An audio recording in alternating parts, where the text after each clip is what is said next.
একজন অভিনেতার প্রতি কতটা কনফিডেন্স থাকলে এমন মন্তব্য করা যায় সেটা ডিপ জলের মুখে শুনে আসি। মান্না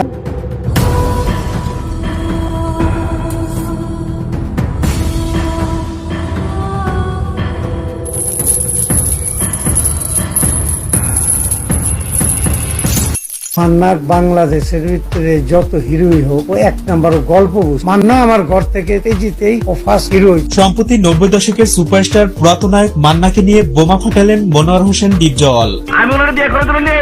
তারা দুজনে একে অপরের বন্ধু ছিল। 90 দশকে বাংলা ফিল্মে উজ্জ্বল নক্ষত্র ছিল এই দুই তারকা। তাদের জনপ্রিয়তার কাছে হার মানতে হয়েছে বলিউডের তারকাদেরও, এমনটাই মনে করেন ডিপজল। যে যত কথাই বলুক, মান্নার মতো এত জনপ্রিয় অভিনেতা বাংলা ফিল্মে আর তৈরি হবে না, কারণ তিনি ছিলেন গণমানুষের নায়ক। তার অভিনীত সিনেমাগুলোতে বেশিরভাগই সাধারণ মানুষের জীবনধারা উঠে আসতো। ভারী কণ্ঠ, অসাধারণ ডায়লগ ডেলিভারি এবং দম ফাটানো অভিনয় দেখে খুব সহজেই দর্শক শ্রোতাদের হৃদয় ছুঁয়ে যেত।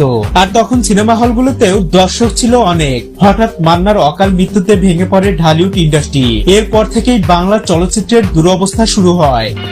তোমার কি একবার মনে পড়েনি মায়ের দুধের পবিত্রতার কথা?